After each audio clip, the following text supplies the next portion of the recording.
Donc allez, démarrage. Quand on lance Tableau, la première chose à faire, c'est de se connecter à une donnée. La donnée est nécessairement extérieure. Nous sommes dans un outil de visualisation de données. Donc la donnée est extérieure. Encore une fois, on a expliqué que la donnée pouvait être des fichiers. Ça pouvait être connecté à un serveur distant type Google Sheet, hein, Google Spreadsheet, ou plus. Alors ici, on est dans la version gratuite de Tableau, on ne verra pas le plus, mais dans beaucoup d'entreprises, on a la version professionnelle de Tableau dans laquelle on se connecte à une base de données grâce à un login mot de passe. C'est très simple, hein, vous demandez à votre responsable administratif d'administration de base de données un login mot de passe et une adresse. C'est comme quand on se logue sur le web, hein, on met l'adresse, on met le login mot de passe et on accède à un ensemble de tables. Hein, on avait bien discuté la différence entre une table et une base de données. Hein. Une base de données, c'est un ensemble de tables reliées les unes avec les autres. Quand on travaille avec un fichier texte, eh ben, c'est souvent, dans 99,9% des cas, un fichier CSV. Donc là, je vais cliquer sur Fichier texte.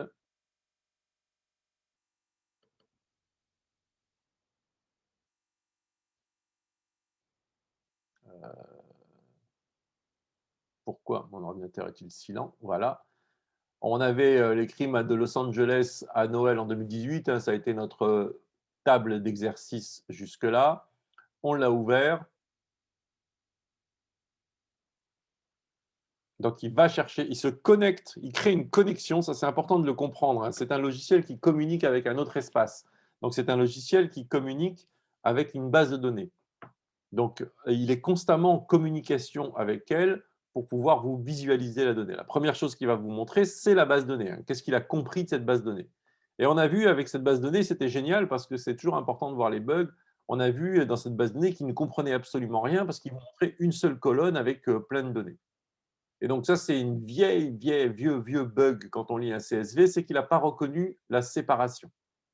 Donc on va ici dans la base de données, on va dans la propriété du fichier texte, et on comprend ici qu'il n'a pas reconnu parce que lui s'attendait à un point-virgule pour séparer les champs. Il faut lui spécifier que c'est une virgule. Et là, vous voyez, dès qu'on lui a spécifié que c'est une virgule, il a bien découpé les variables les unes avec les autres. Et on voit ici tous les types de variables. Quand vous voyez ce dièse vert, c'est que c'est une variable quantitative. Ce ABC bleu, c'est une variable qualitative. Quand on voit ce calendrier ici, c'est que c'est des dates. Et quand tu vois une petite planète ici, c'est qu'il a reconnu une variable quantitative géographique. Et là, c'est une variable qualitative géographique. La variable qualitative étant les codes postaux de Los Angeles. Donc, on a bien les 4 sortes de variables dont on a beaucoup discuté, les qualitatives, les quantitatives. Ici, on n'a qu'une seule véritable quantitative, c'est l'âge, beaucoup de qualitatives et les dates. Les dates qui sont soit considérées comme des qualitatives, soit comme des quantitatives, on le verra tout à l'heure. Donc, ici, il y avait un cours, il est où? Il est là. Et on avait dit, d'abord, on va apprendre à analyser les variables monovariées, puis ensuite bivariées, puis ensuite multivariées. Et ensuite, aujourd'hui, on va aussi apprendre, on avait déjà appris le temporel et on va étudier le spatial. Et je vous avais donné ici un slide qui permet de voir comment on peut jouer sur les éléments pour faire rentrer le plus de variables possible. Par exemple, les variables quantitatives, on peut jouer sur la grosseur du trait, on peut jouer sur la surface, on peut jouer sur une couleur en mettant un dégradé progressif. Et les qualitatifs, on peut jouer soit sur des formes, hein, chaque qualité ayant une forme différente, soit sur des couleurs différentes. Ensuite, on calculait les quantitatifs selon des regroupements. La quantitative, soit on en fait la moyenne, soit on en fait la médiane, soit on fait la somme, ça dépend des variables, ça peut avoir plusieurs sens. Et on peut travailler aussi sur des différentes transformations d'axes. Il faut faire attention aux axes. Des fois, les axes ne sont pas très pertinents. Il faut pouvoir les mettre en logarithmique. On peut modifier l'origine et pas mettre l'origine à 0. On va voir tout ça. Les grilles, les fonds, les titres, les légendes, il faut y penser, et les filtres. Ensuite, on avait appris à utiliser des filtres interactifs, ça on va revoir là-dessus, et des animations. Et on avait montré aussi que les infobulles pouvaient être utilisées pour rajouter de la donnée. Faites attention quand même de ne pas tout surcharger. Il y a un moment, il ne faut pas tout mettre sur une donnée. Chaque tableau doit avoir un objectif pédagogique. Chaque tableau doit signifier une idée principale. Et c'est ça qu'on va voir aujourd'hui, c'est qu'un tableau doit porter une interprétation. Un tableau doit illustrer un concept, un paragraphe. Si on n'a pas d'idée, ben, on n'a pas de tableau. On va voir aussi aujourd'hui comment on gère les cartes. Ça, on ne l'avait pas encore vu, alors ça va être la nouveauté de ce cours aujourd'hui. Comment on fabrique un tableau de bord et surtout comment on fait ça dans une présentation dynamique qui doit être présentée. Alors, il y a une différence entre le tableau de bord et la présentation. Le tableau de bord, c'est un outil qu'on va donner à son supérieur ou à ses collaborateurs pour qu'ils puissent eux-mêmes manipuler les données. On leur a préparé des données et on les aide à manipuler les données.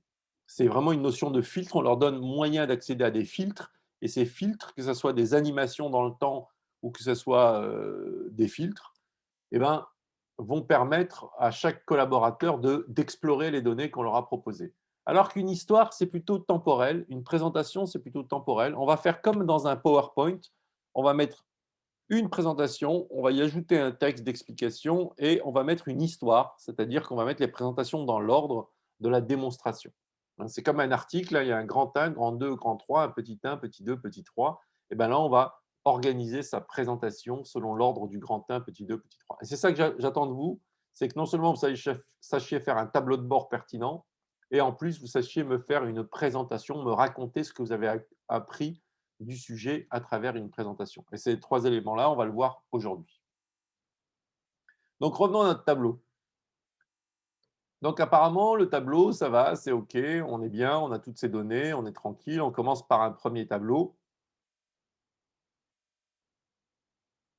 Ah, tiens, je viens de créer un tableau pour rien. Okay. La première chose que l'on va faire, c'est bien penser… Ah non, ce n'est pas la première chose, mais quand on aura fait son tableau, c'est de bien penser à renommer son tableau. Ça, c'est important, c'est en bas. Il suffit juste de double-cliquer ici en bas et on renomme son tableau. Alors, par exemple, on va voir, justement, on va commencer par les types de crimes. Hein, et on va voir ici apparaître tous les types de crimes, mais on n'a absolument aucune donnée. Je vous rappelle que c'est très, très important, hein, je souligne 14 fois, il y a une donnée qui est générée automatiquement par tableau, qui est la comptabilité du nombre d'individus. Hein, combien vous avez d'individus au sens statistique, je vous rappelle, hein, ici l'individu c'est le crime. Combien vous avez d'individus dans votre base de données. Et donc, ça permet de faire une comptabilité première. Hein. Le premier chiffre qu'on utilise toujours en statistique, que ce soit qualitatif ou quantitatif, c'est combien il y a de crimes dans. Alors, si je mets ici combien il y a de crimes par type de crime. Donc, on va voir ici, hop, voilà. Là, on a fait une variable type de crime. Je rappelle qu'ici, on peut agrandir jusqu'au maximum, hein, si on veut. Donc, vous voyez, en attrapant… Alors, il faut faire attention parce qu'il est un peu dur à attraper. Alors, des fois, quand vous l'avez mis au max, vous ne pouvez plus revenir en arrière.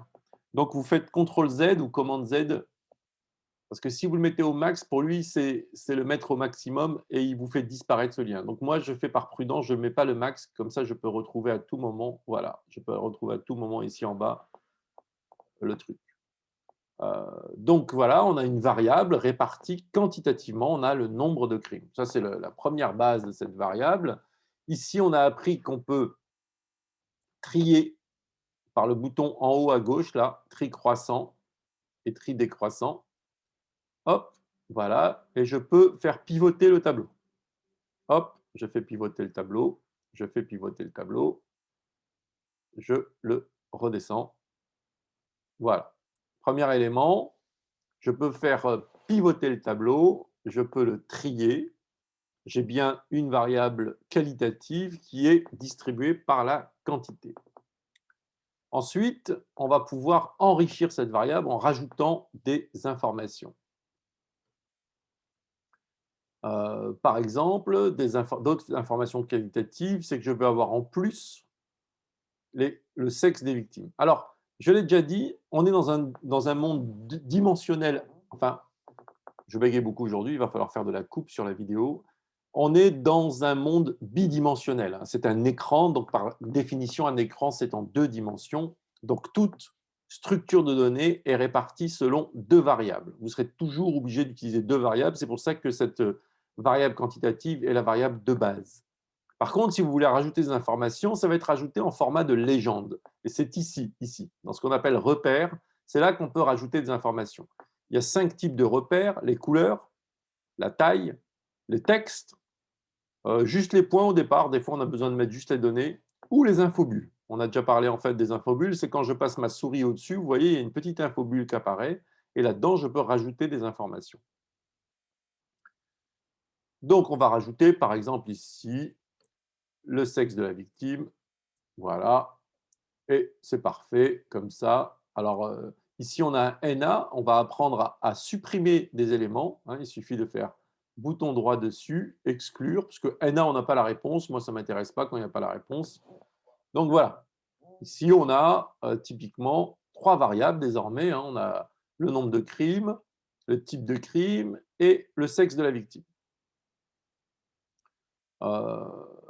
Je peux aussi changer les couleurs, hein, il suffit de double-cliquer dessus. Alors, très, très, très classiquement, ça va faire rigoler tout le monde, mais je vais mettre les filles en rose, les garçons en bleu et les trans en vert. Hop. Pourquoi? Parce qu'évidemment, culturellement, en effet, on a pris l'habitude de faire rose et bleu pour les filles et les garçons. Ben, je vais utiliser cet archétype culturel pour que ça arrive vite à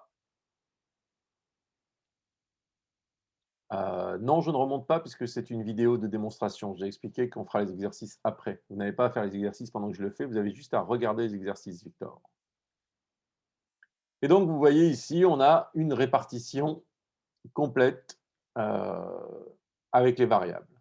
Évidemment, si je veux bouger ici, par exemple, je peux sélectionner ça et le déplacer. Je peux mettre les garçons au-dessus, les filles en dessous, les trans en dessous. Ou l'inverse, je peux déplacer les garçons ici, et je peux faire les trans entre les deux, par exemple. Voilà, et je peux juste en laissant mon bouton appuyer dessus et le déplacer à la souris directement sur la légende. Je peux aussi ici déplacer comme ça. Voilà, hein, si je peux le déplacer à la main et réorganiser exactement comme je veux la variable. Une fois que j'ai ça, je n'oublie pas de faire un beau titre. Hein, ici, j'ai double-cliqué sur le titre. Je vais sur le titre, je double-clique sur le titre et je dis type de crime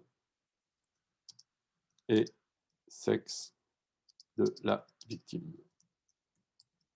J'enlève ça. Pour rendre ça un peu plus joli, ben, je grossis un peu, 18, je mets en gras, je mets en ligne.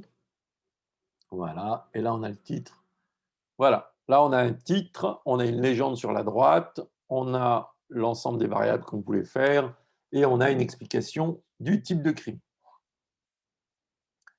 Je peux donc ici l'appeler d'un... Alors prenez l'habitude de mettre pas plus de 8 lettres dans le nom de vos onglets, c'est comme le nom des variables, pas plus de 8 lettres, du moment que vous arrivez à reconnaître tout de suite ce qu'il y a dans votre, pardon, ce qu'il y a dans votre tableau. Ici, je l'ai appelé type crime. OK? Donc là, ça me paraît déjà pas mal. Qu'est-ce que je pourrais vous dire? Eh bien, je vais dupliquer ici, bouton droit, dupliquer, et je vais en faire un double. Et je vais l'appeler type crime regroupé. GRP. Alors, comme ce n'est pas très visible le GRP par rapport à... Je vais le mettre en majuscule, tiens. GRP. Comme ça, je le distingue bien. Qu'est-ce que c'est que ça? Je vais vous montrer qu'on peut regrouper des données. Par exemple, vous voyez que ce n'est pas la même chose. Dans la police, on a pris l'habitude de distinguer les crimes sur les personnes des crimes sur les biens, par exemple, ou des crimes d'ordre public. Il y a des troubles à l'ordre public. Par exemple, vous voyez, le vol, ça concerne vraiment des objets. Le vandalisme, pareil. L'escroquerie, c'est du vol d'objets. Ça, c'est du port d'armes illégales, donc c'est objet. Harcèlement, bon, on va mettre divers avec les objets, parce que là, ils ne savaient pas quoi faire. Pam, pam, pam, pam, ça c'est du trouble à l'ordre public. Ça aussi, bah, il n'y a plus d'objets. Alors regardez, bouton droit. Ah zut, ça arrive hein, quand on appuie mal sur son bouton droit. Armes, harcèlement divers, conspiration en France. Hop. Bouton droit, regrouper. bouton droit, regrouper.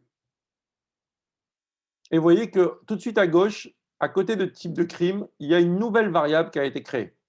Une nouvelle variable qui s'appelle pareil, sauf qu'avec il y a la parenthèse groupe. Et ben, il faut la renommer tout de suite, hein, comme ça on la distingue bien. Oh zut. Hop, voilà. Clique une fois, clique encore une fois, et je vais l'appeler GRP. Comme ça, je la distingue bien de l'autre. Et là, par exemple, je vais renommer, modifier l'alias, et je vais l'appeler bien, au pluriel. Comme ça c'est les crimes de bien. Les crimes contre la personne, on va séparer les enfants, ça c'est à part. Harcèlement, kidnapping, ça c'est du trouble à l'ordre public, violence conjugale, violence sexuelle, ça c'est les crimes sur les personnes, donc je vais les regrouper encore une fois.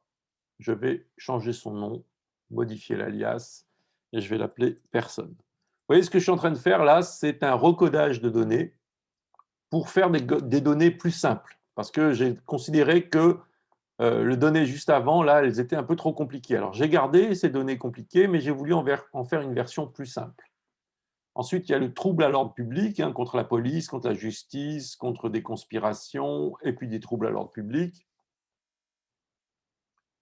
Je vais l'appeler trouble à l'ordre public, ordre public.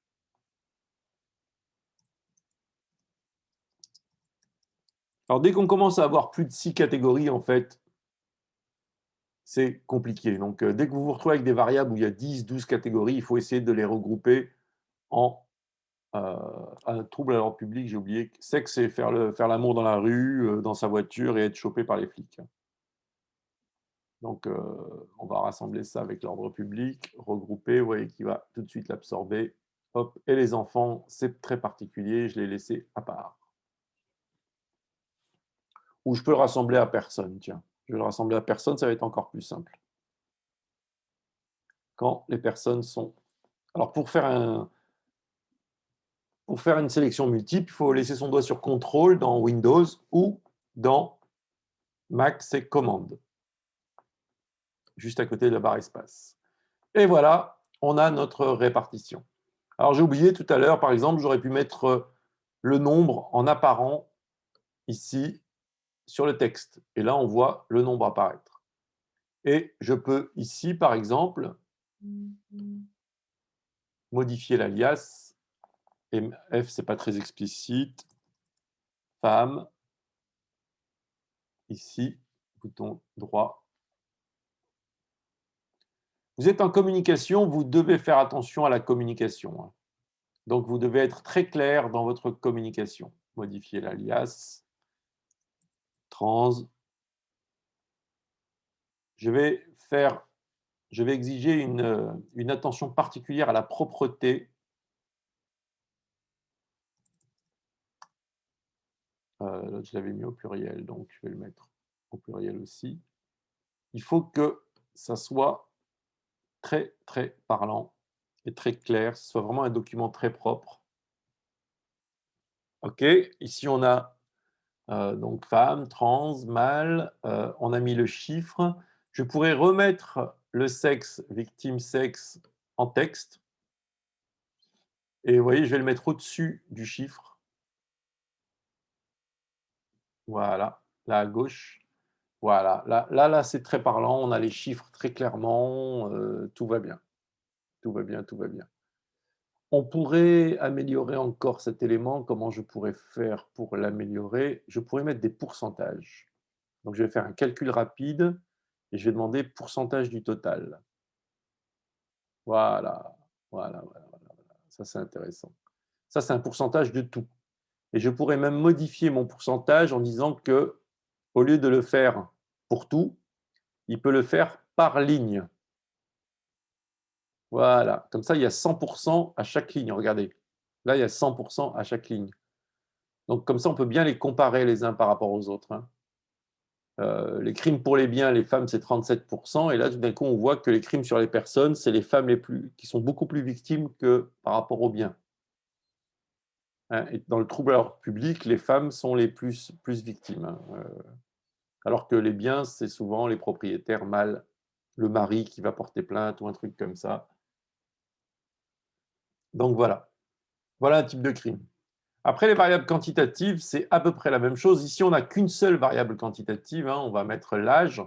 Par contre, les variables quantitatives, il faut faire très, très, très attention au type de calcul que l'on présente. Là, c'est la somme des âges.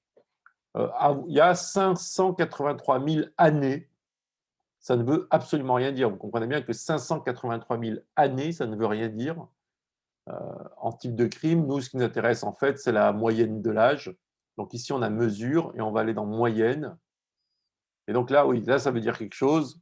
La moyenne d'âge des victimes est de 39 ans, 39,77 années. Alors en soi, ce n'est pas très intéressant. On va regarder, par exemple, par type de victime. On va encore supprimer les NA.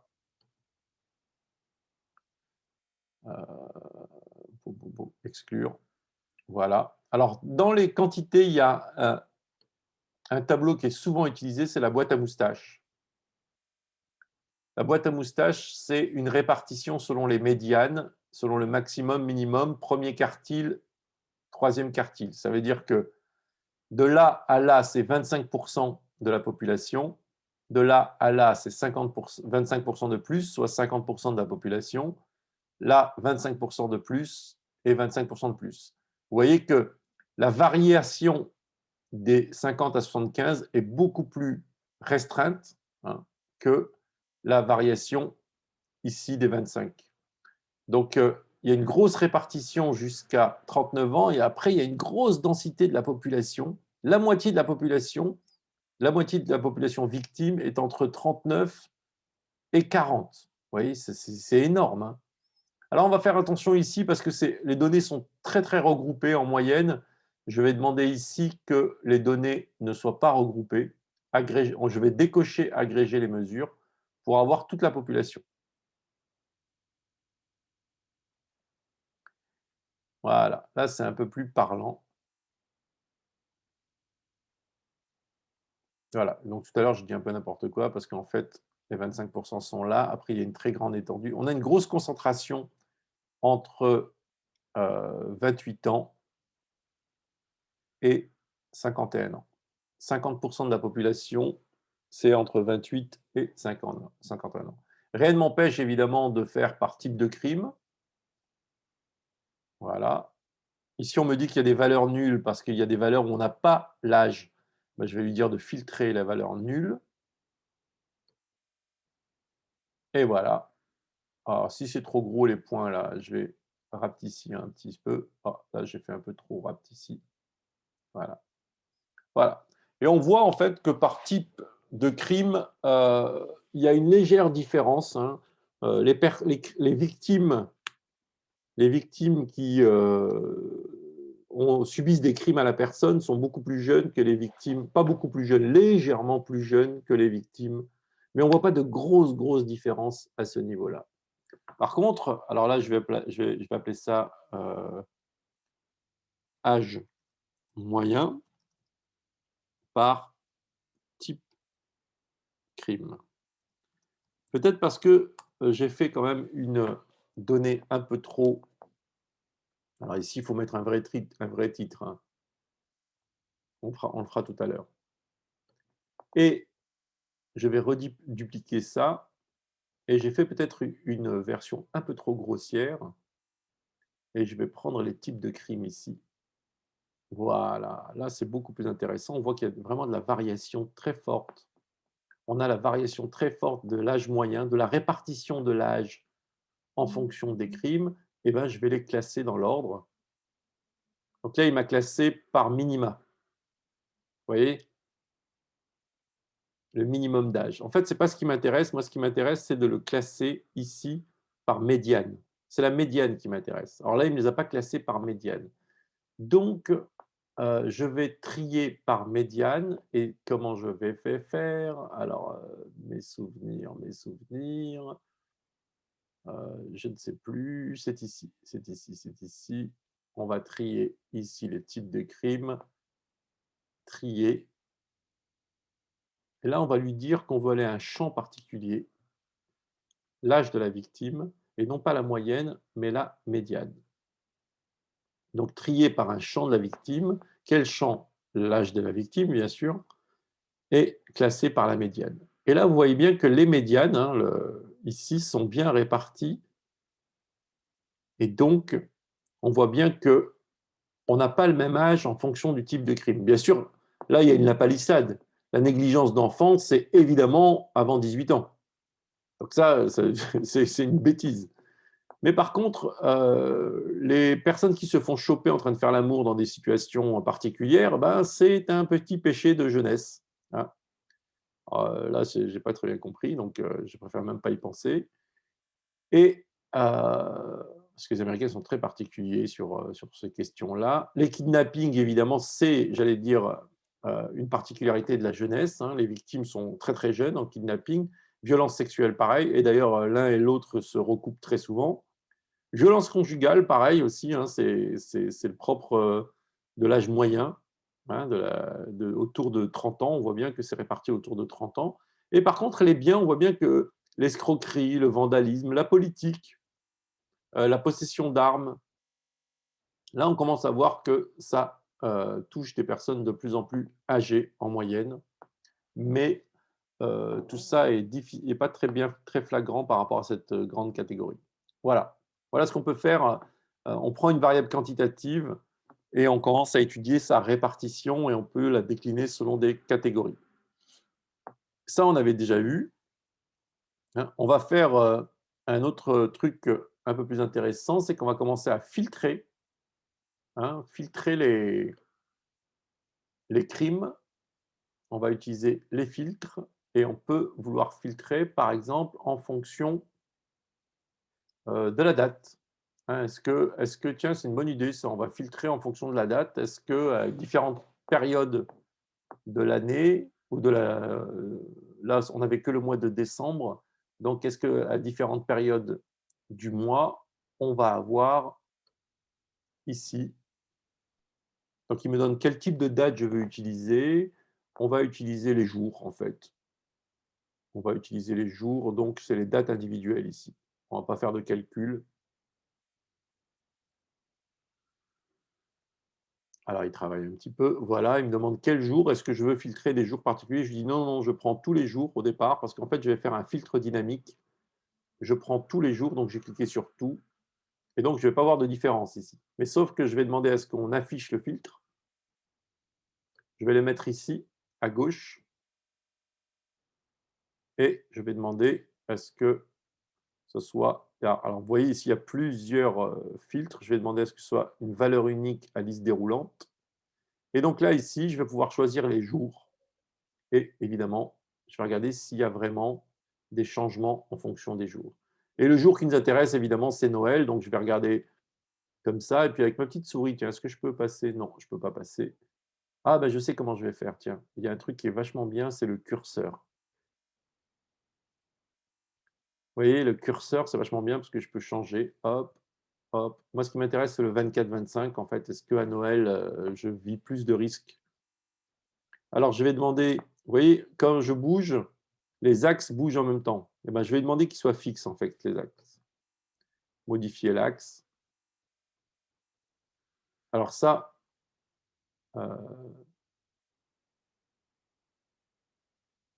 fixe. Ah, le problème, c'est que là, je vais demander genre 1000 ici. Voilà, comme ça, on va pouvoir bien voir. On va bien pouvoir voir. Voilà. Comme l'axe est fixe, on va bien pouvoir comparer au fur et à mesure des jours. Et vous voyez, on constate quand même un truc. Ça varie, ça varie, ça varie, ça varie, ça varie, ça varie, ça varie, ça varie. Et puis boum, un petit rétrécissement ici. Le 25, il a l'air d'avoir moins de crimes.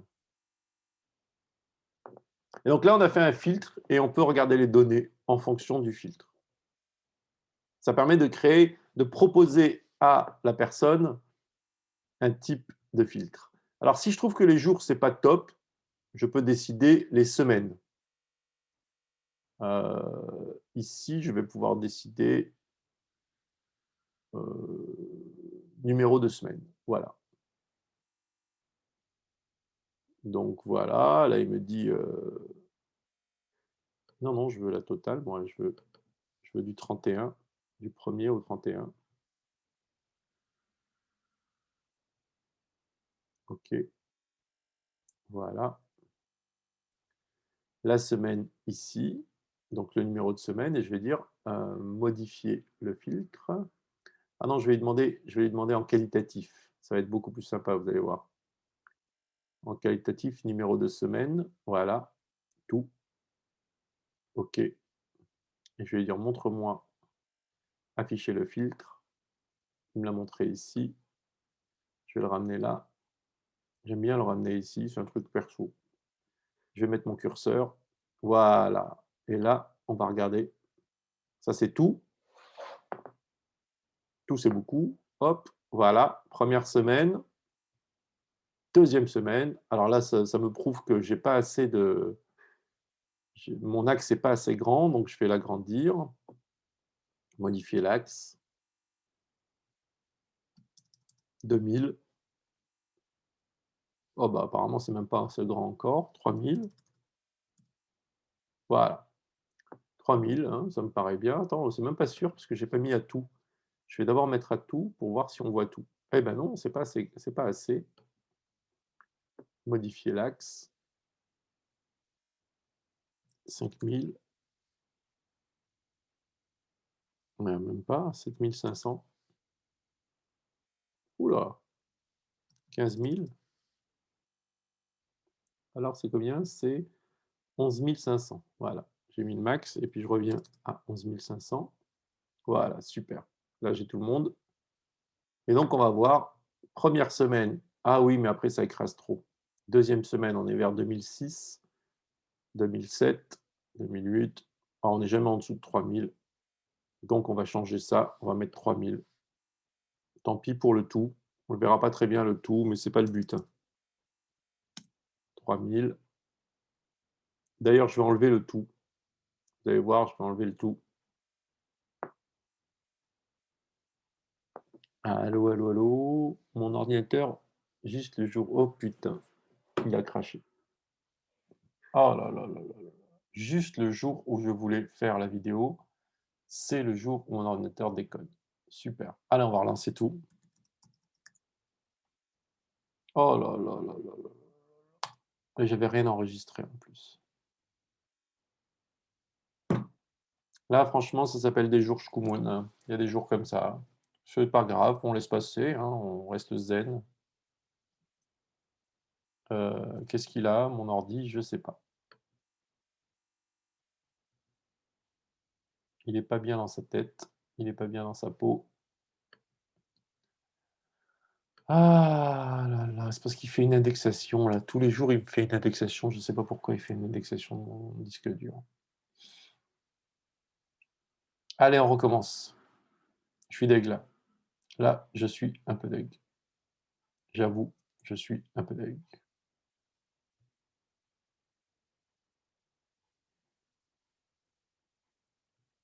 OK. Allez, on recommence.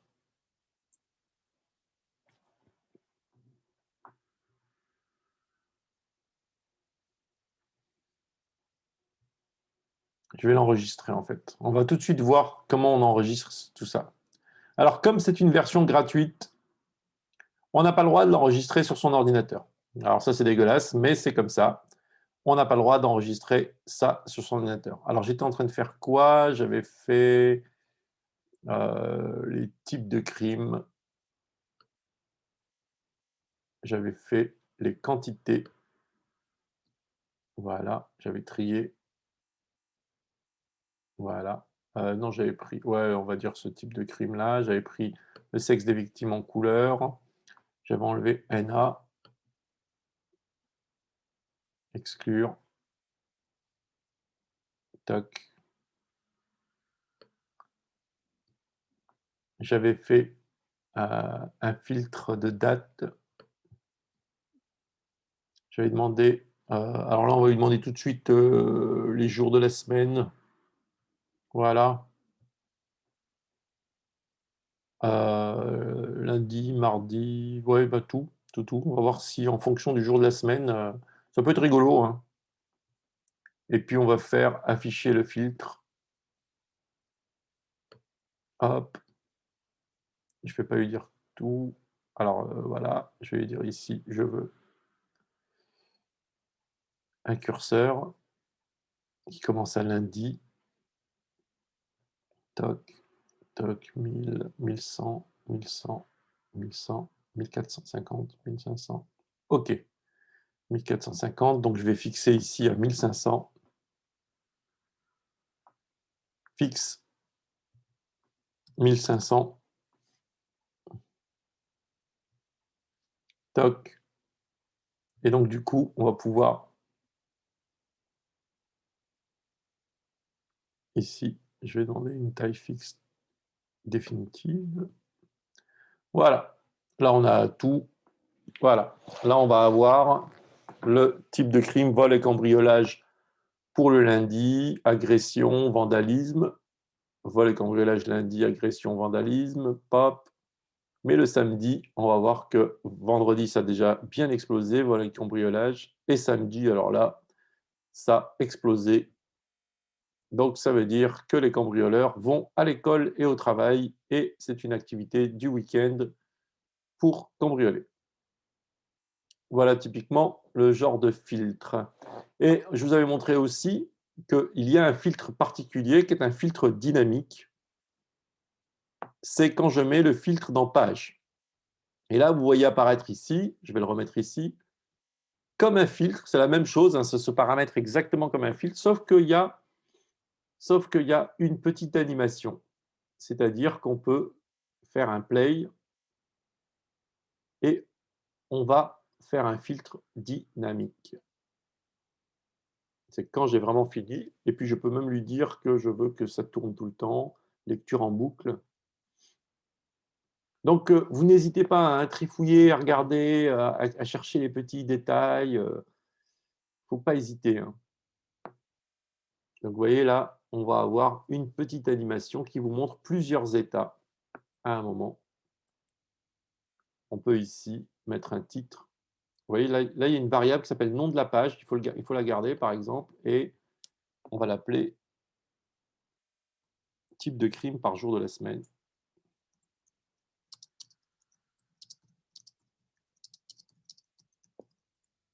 On va remettre à la ligne ici. On va faire un centraliser tout ça.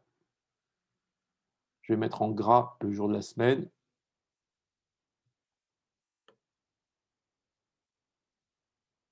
Alors, je vais le sélectionner. Est-ce qu'il est sélectionné? Bon. Voilà, là, il est sélectionné en gras et en 18. Voilà.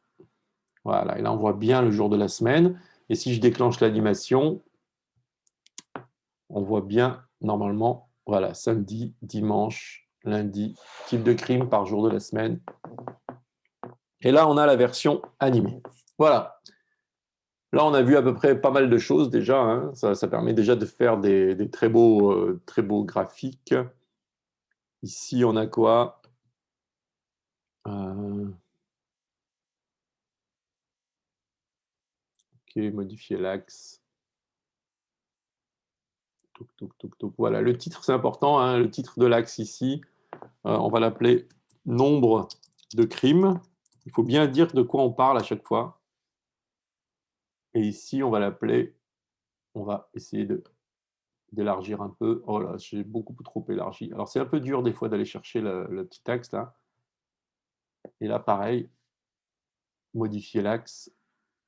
Non, c'est ici. Modifier l'axe. Modifier l'axe. Non, c'est pas là. Si je veux pas un alias, je veux l'axe. C'est pas simple. J'arrive pas à voir le modifier l'axe.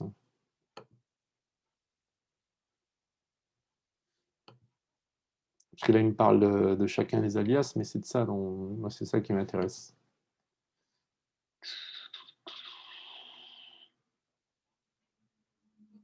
Ça va être ici. Champ, oui, ordre, machin. J'arrive pas à voir le. Trier, formater, espace ça, rotation, type de crime, modifier les alias, c'est pas ça. J'arrive pas à modifier le nom de la variable, type de crime rec.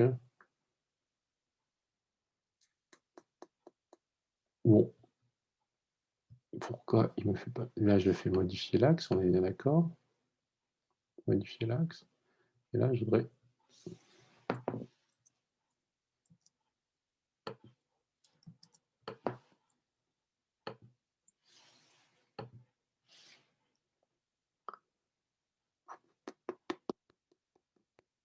J'arrive pas à voir l'axe, là. Je sais pas pourquoi. Bon, apparemment... Et là, je voudrais modifier l'alias. Champ. OK. Ouais. Trier. Sheffield. Formater. Non, ça, c'est autre chose. Bon, bah, va savoir pourquoi. Modifier les alias. Mais non, c'est pas ça. Bon, j'arrive pas à... je trouverai, je ne sais plus pourquoi, je n'arrive plus ici. Ok, maintenant on va attaquer un troisième élément hyper important. C'est l'espace, la gestion de l'espace. Ici, vous allez voir qu'il y a deux sortes de cartes. Il y a les cartes à points et les cartes à zones. Des cartes sur lesquelles on dépose des graphiques, des icônes, des symboles, et les cartes qui s'illustrent par des zones. Pour avoir des cartes, il faut obligatoirement avoir une donnée géographique. Donc, soit la latitude, la longitude, soit des rues, soit des codes postaux, soit des noms de villes, soit des noms de pays, si c'est des cartes internationales, etc., etc. Il faut des données géographiques. Ici, la seule donnée géographique qu'on a, je ne vais pas parler des latitudes, longitudes, c'est un peu dur. Là, c'est quand il s'agit vraiment de fixer des points sur des repères très précis. Je vais parler du code postal, parce que qui dit code postal dit quartier, dit rue, etc., etc. Donc, on dépose ici au milieu le code postal. Et automatiquement, Tableau va essayer de chercher la carte qui correspond. Et il va se planter. Là, il va m'amener en pleine région de France. Il pense que c'est la France. Et il m'a dit, voilà, ça se passe quelque part dans l'Île-de-France, dans le 9.3, dans le 9, regarde, c'est le 9.1. Il pense que c'est dans le 9.1. Et après, il y en a plein, il y en a 100, je n'ai même pas reconnu les codes postaux. C'est normal, il s'est complètement planté de pays. Donc, on va aller dans l'onglet carte ici, et on va faire modifier les emplacements.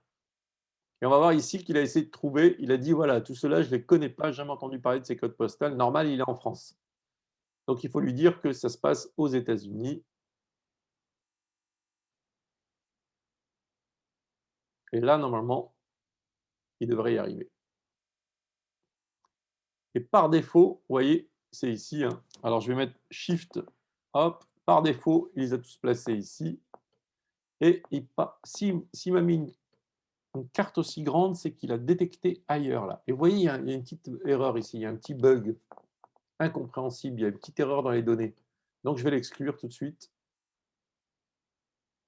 Voilà. Et normalement, et je vais demander une carte par zone. Et voilà.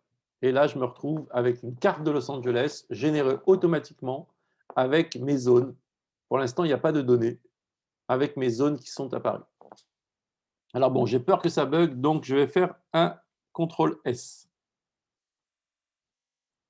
Pour pouvoir sauvegarder son classeur, il faut avoir un compte dans Tableau public. Alors là, c'est la grosse limite du Tableau public, parce qu'il est, comme son nom l'indique, public, c'est-à-dire qu'il est gratuit, mais il faut mettre ses variables, son classeur en ligne. Alors, vous pourrez dire à votre classeur que vous voulez qu'il ne soit pas visible par d'autres personnes, on verra ça tout à l'heure. Mais là, je vais le sauvegarder, je vais l'appeler crime exo. En fait, moi, j'en ai plein. Hein. Si je clique là, j'en ai plein. J'en ai fait déjà plein, dont certains sont invisibles, évidemment. Et je vais l'enregistrer. Et vous allez voir que je vais devoir me loguer. Il faut absolument avoir un log de tableau public avant. Vous assurez que vous êtes bien logué sur votre navigateur. Il va envoyer les données. Et quand il aura fini, voilà, là, il envoie les données. Quand il aura fini, il va me montrer dans mon navigateur à quoi ça ressemble. Et c'est ça que je vais vous demander de me partager, évidemment. Et voilà, ça c'est mon compte. Et je suis sur mon tableau public. Ma publication est terminée. On en est là. À ce stade, on regardera tout à l'heure les différentes options. Alors voilà, ce qui m'intéresse maintenant, c'est de pouvoir mettre de la donnée là-dessus. Alors, vous voyez que c'est une donnée de zone. Donc, ce qui va être intéressant, c'est de mettre des variables qui sont rassemblées par type de code postal. Évidemment, si vous mettez des variables complexes, si par un code postal, il y a plein de sortes de réponses, il ne va pas savoir le mettre en couleur. Il ne va pas savoir mettre ça en couleur. Ça va être très compliqué pour lui. Je vous montre un exemple de ce qu'il ne faut pas faire. Par exemple, si je veux un type de crime et que je veux mettre en couleur, il ne va pas très bien comprendre. Il va faire des mélanges de couleurs. Vous avez déjà vu, quand vous faisiez de la pâte à modeler, si vous mettiez plein de couleurs et que vous les mélangiez, ça faisait une sorte de gros globi-boulga gris verdâtre, quoi. Là, c'est ce qu'il vient de faire. Il a essayé de trouver une couleur intermédiaire entre tout ça. Donc, ça n'a pas grand sens parce que chaque code postal a, lui, tous les types de crimes. Donc, il a essayé, vous lui avez dit de faire une couleur avec ça, il a essayé, ça n'a pas de sens. Non, ce qui va avoir du sens, par exemple, c'est le nombre de crimes. Le nombre de crimes par couleur, ça va avoir du sens. Voilà. Et là, je vous rappelle qu'en double-cliquant ici, je peux changer la couleur, par exemple en rouge. Et je peux demander, au lieu d'avoir un long dégradé, je peux demander un échelonnement en 4. Là, c'est du recodage. Vous vous rappelez, on recode une variable quantitative en 4 catégories. Et hop, voilà. Là, c'est plutôt clair. On voit très très bien qu'il y a une zone ici extrêmement dangereuse à Los Angeles et il y a une zone ici extrêmement dangereuse à Los Angeles, beaucoup plus dangereuse que les autres, parce qu'elle passe du rose foncé au rouge. Donc, je mets le code postal et ensuite, je commence à mettre une variable quantitative. Après, je peux mettre du texte. Je peux mettre genre, justement, le nombre de crimes qu'il y a, étiquette, et je peux mettre le code postal en question, tiens, en étiquette. Et le code postal en texte, je vais le remettre au-dessus. Voilà. Voilà. Et si je veux formater ça, par exemple, étiquette, code postal, je voudrais le mettre en gras et en 12. Et je voudrais juste... Ah non, je voudrais pas le mettre en gras, ça. Non, c'est ça que je voudrais mettre en gras et pas ça. Ça, je voudrais pas le mettre en gras. Hop, boum. Voilà. Hop, et puis, pour que le zip, il est au-dessus. Merde, qu'est-ce que je viens de faire? Pourquoi le zip doit être en dessous ou au-dessus?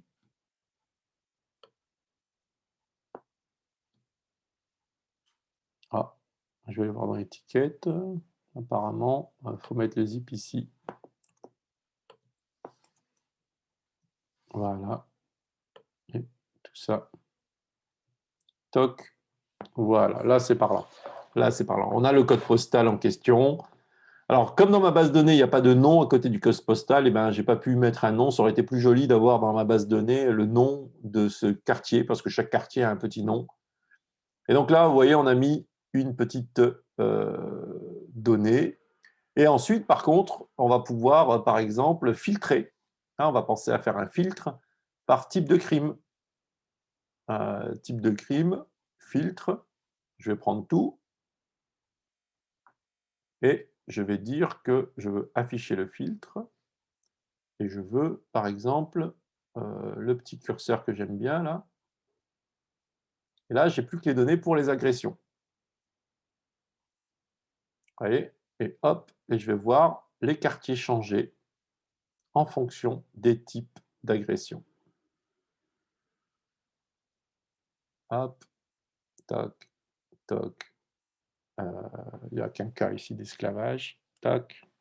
Et vous voyez, en effet, la carte qui va bouger en fonction des types d'agressions.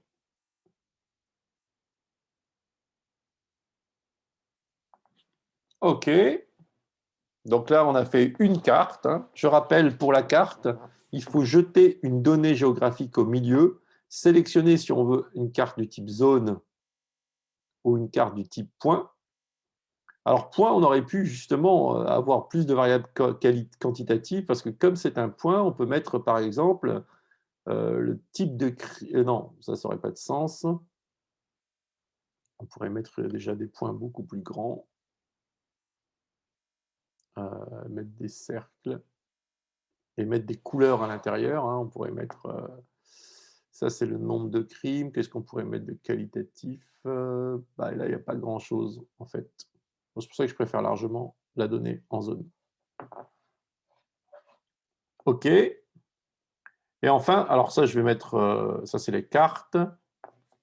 Et on va mettre la notion de temporalité, la date, hyper importante, et le nombre de crimes. Ça, c'est un vieux classique. Et ici, il faut le nombre de jours. Hop, j'ai fait n'importe quoi, c'est l'inverse. Hop, hop, voilà. Et là, par contre, je peux dire que je veux par type de crime en couleur. Voilà. Et là, j'ai les différents crimes. Et vous voyez qu'ici, les vols au cambriolage, c'est vraiment, vraiment, vraiment la grosse partie. Alors voilà, voilà un très très bon exemple. Tiens, je voulais vous montrer ça. Parfois, vous avez toutes les données qui sont extrêmement écrasées parce qu'il y a beaucoup de petites données et il y a une grosse donnée qui vient vraiment tout changer ici. Et donc, bah en fait, ces variables, ces courbes, elles ne devraient pas être sur la même table parce qu'elles n'ont pas la même dimension, elles n'ont pas la même type de variance. Ici, il y a des très gros chiffres et ici, il y a plein de petits chiffres. Et ben, il y a une petite astuce pour montrer plus clairement ces petits chiffres, c'est de faire une échelle logarithmique. C'est-à-dire que les petits chiffres prennent plus d'espace sur le graphique. Donc, je vais faire bouton droit, modifier l'axe, et je vais dire ici logarithmique. Et regardez ici, les gros chiffres sont écrasés et les petits chiffres sont bien étendus. Et on voit ici beaucoup mieux. Alors, évidemment, ça, c'est dégueulasse. Donc, on va faire... ah oui, merde, j'ai plus le type de recodé. Alors, on va faire victime sexe parce que c'est beaucoup plus... voilà. Voilà. Là, on est en logarithmique. Le NA. On va supprimer le NA. Voilà. Voilà. Et là, on va avoir des variations. Si on n'était pas en logarithmique, on aurait évidemment le nombre de trans beaucoup moins nombreux que les autres, et donc il serait écrasé vers le bas. Voilà. Alors là, il faut voir, je ne sais pas lequel. On voit bien qu'à partir de décembre, hein, le nombre de victimes s'effondre. C'est étonnant hein, que le 24, à partir du 22 décembre, hein, c'est la trêve de Noël pour les délinquants. À partir du 22 décembre, les délinquants se mettent au vert et il y a beaucoup moins de crimes jusqu'au 24, mais dès le 26, ils sortent de la trêve de Noël et ils recommencent. Alors maintenant, on va regarder un truc très important. Là, tout ça, c'était de la révision. J'espère que j'enregistre bien. Je vérifie que je suis bien en train d'enregistrer. Ouais, je suis bien en train d'enregistrer. Donc là, on a fait une petite révision générale. On a vu quand même un nouveau truc qui était l'analyse par carte. Maintenant, il y a quelque chose qui est hyper important, c'est le tableau de bord. Alors, j'ai cliqué ici. Vous voyez, ici, il y a les tableaux de bord et les histoires. Tout en bas, là. Nouveau tableau de bord et ici, nouvelle histoire. Un tableau de bord, ça a pour but d'être présenté à ses collaborateurs, à ses clients et quoi que ce soit, pour qu'ils puissent manipuler. Donc, un tableau de bord, c'est un ensemble de tableaux. Ici, on va l'appeler, j'ai oublié l'essentiel ici, on va l'appeler type de crime. Ici, on va l'appeler carte. Et on va voir ici. Tableau de bord. La première chose, c'est quelle est la taille du tableau de bord. Alors, vous pouvez avoir une plage. Une plage, ça veut dire qu'il y a une taille minimum, il y a une taille maximum, et c'est l'écran de l'individu qui va modifier. C'est pour quand on passe d'un grand ordinateur à un petit ordinateur, etc. Moi, je préfère utiliser, alors vous avez la taille fixe, jamais utilisée, moi je préfère dire automatique, Et là, vous voyez, ça va occuper automatiquement le maximum de l'écran. Et là, on va pouvoir prendre ces tableaux. Pour faire un tableau de bord, il faut avoir fait des tableaux avant. Pour faire un tableau de bord, il faut avoir fait des tableaux avant. Et on va penser en type, en bloc. Vous voyez, ici, alors j'ai pas renommé ici date, je vais l'appeler date. Comme ça, c'est plus clair sur le tableau de bord. Hein. Type de crime. Alors faites attention, je vais prendre la carte et je vais essayer de bouger. Et en fonction de la façon dont vous allez bouger, vous allez voir, il va vous proposer des choses. Regardez, là, il me propose horizontal, horizontal. Là, il me propose de le mettre à droite, vertical. Là, il me propose de le mettre en haut. Je vais le mettre là. Hop. Et puis ici, je vais écraser un peu ça. Et puis les dates, je vais les mettre ici. Et je vais écraser un peu les dates. Voilà. Et puis, comme j'ai des dates ici, je vais enlever le filtre type de crime. Comme ça, je les ai tous. Et je vais rajouter en texte le nombre de crimes en texte. Voilà. Si je vais sur mon tableau de bord, numéro 1, voilà, là j'ai un tableau de bord. J'ai ici tout ce qu'il faut en type de menu. J'ai ici un premier tableau, deuxième tableau. Si je clique là, là, là, tout va bien. Je peux cliquer là. Voilà. Toc, toc. Voilà. Ça, j'ai créé un tableau de bord. Ouais, super, sympa.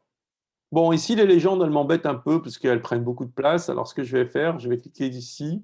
Je vais demander à ce que la légende soit flottante. Elle va se mettre à flotter et je vais la rajouter sur le tableau de bord. Comme ça, c'est plus parlant. Hop. Pareil, ça aussi. Hein, je vais demander à ce que ça soit flottant. Jour de la semaine. Alors ça, c'était un quoi? C'était ouais, c'était un filtre ici. Et normalement, si je bouge... Ah non, c'était un filtre... Ah non, c'était un filtre pour ici. Voilà. Puis ça, c'était un filtre pour quoi, ça? J'ai oublié. Ah, c'était ici. Voilà, type de crime, c'était un filtre. Pareil, je vais le demander à ce qu'il soit flottant. Je vais le mettre ici. Vous voyez, là, il est flottant. Hop, voilà. Là, il est flottant. Boum, boum. Et puis ça, bah oui, bah ça c'est pareil, flottant. Et donc, vous voyez, comme j'ai mis flottant, on a gagné un peu d'espace. Voilà. Ça, c'est pas beau, un type de crime, là. L'alias, là, type de crime. Il faut bien mettre un alias comme ça, un type de crime. Pareil pour ça. Hein. Nombre de crimes. Il faut me faire les choses propres. Hein. Voilà. Alors ça, c'est déjà sympa. C'est déjà très sympa. En fait, je vais enlever de la carte, je vais enlever... C'était bien pour l'exercice, mais je vais enlever le filtre. Voilà, comme ça, j'ai tout. Tableau de bord. Annoncer ici, type de crime. Bon, c'est sympa, mais c'est un peu relou, quoi. Il est où le type de crime? Carte. Ok, tableau de bord. Comment ça, crime de crime? C'est quoi ça? Comment ça se fait qu'il est là, lui? Je pensais qu'il est sur ma carte encore, type de crime. Je l'ai enlevé. Ah non, voilà, je ne l'ai pas enlevé. Voilà. Voilà, là j'ai tout. Ok, là j'ai tout. Et donc là, je vais vous montrer, donc voilà, d'abord faire un tableau de bord, l'agencer. Vous allez voir ici que vous pouvez vraiment rendre les choses jolies, hein, rajouter une image, rajouter un bloc de texte. Vous pouvez rajouter un bloc de texte d'explication. Hein. Bonjour tout le monde.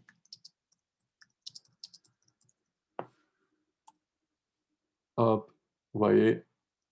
Et là, voilà, hein, vous pourrez rajouter un bloc de texte, vous amuser. Ce qui va m'intéresser maintenant, c'est de créer une dynamique entre ces tableaux. C'est-à-dire que ce tableau-là, quand je sélectionne dans ce tableau-là, ça doit avoir une conséquence sur les autres tableaux. Et donc, je vais dire que ce tableau-là, va devenir un filtre utilisé comme filtre pour les autres. Pareil pour celui-là, je veux que celui-là soit utilisé comme filtre pour les autres. Et je veux que celui-là aussi soit utilisé comme filtre pour les autres. Donc regardez, quand je vais cliquer sur vandalisme, la carte va changer et la temporalité va changer. Quand je vais cliquer sur escroquerie, ce n'est pas les mêmes courbes. Ce n'est pas la même carte. Et vous voyez, j'ai créé une interaction entre les différents tableaux. Inversement, si je clique sur ce département-là, on me donne vol et cambriolage. On me donne ici par type de quartier. Et donc, si je zoome un peu avec mes deux doigts sur mon pad, la fonction zoom, je vois évidemment les données changer. Je viens de faire un truc, je viens de faire une bêtise, je ne sais pas ce que c'est. Voilà. Ah, je ne sais pas ce que c'est. Donc j'aurais pu en plus faire une infobulle plus sympa.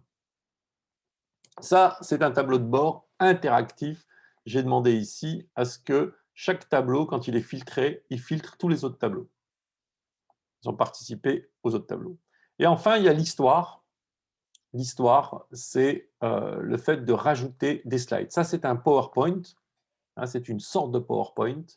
On a un premier slide ici. On va lui demander, évidemment, comme tout à l'heure, qu'il soit automatique, taille automatique, en bas à gauche, ici.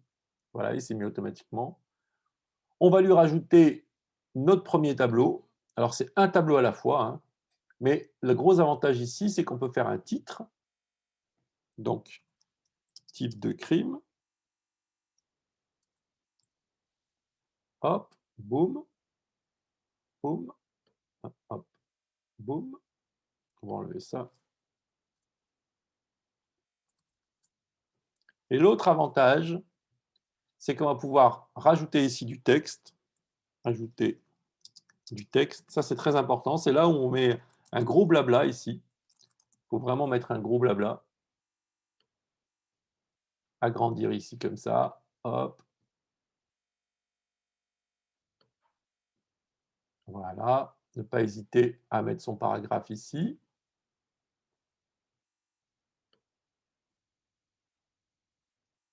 Et en plus, on a à la paragraphe, on peut ajouter des slides ici, par exemple, soit le dupliquer celle-là, soit ajouter une nouvelle slide. Et vous voyez une deuxième slide apparaître ici avec un blabla et la carte. Voilà. Vous voyez ici apparaître la carte. Alors là, c'est une autre façon de présenter. C'est concurrent du tableau de bord. C'est ce qu'on appelle l'histoire. Et là, évidemment, on va changer à chaque fois d'histoire, ici avec les flèches, et on va faire son slide. Si je veux un nouveau slide, je fais les dates, et là, je raconte ma life, ici. Vous voyez que le titre ne bouge jamais, c'est vraiment les explications, et on va passer d'un slide à l'autre. Et je pourrais même rajouter un tableau de bord à l'intérieur. Hein. Ah, ça devient très compliqué. Et là, je rajoute carrément un tableau de bord dans mon histoire. Mais évidemment, si je filtre ici, voilà. Et là, j'ai vraiment un PowerPoint. Alors, le top, c'est de mettre d'abord des tableaux, ensuite ces tableaux les rassembler dans des tableaux de bord thématiques, et ces tableaux de bord thématiques les mettre dans des histoires. Et là, vous pouvez vraiment raconter tout ce qui s'est passé dans ces données, tout ce que vous avez découvert dans cette donnée, et offrir la main à l'individu. Parce que ici, vous avez ici un mode présentation, où vraiment on va passer en présentation full screen. Vraiment ici, on a le mode présentation. Et là, vous racontez l'histoire au fur et à mesure. Ah, vous pouvez passer la souris dessus, cliquer hein, comme d'habitude, faire plusieurs commandes clic pour sélectionner plusieurs trucs. Vous pouvez ici mettre des infobulles qui auraient pu être beaucoup plus riches que celle-là. Puis ensuite passer le slide d'après, raconter ici des histoires. puis ensuite passer en line et raconter ici là des histoires. Et puis à la fin, même faire un tableau de bord dynamique.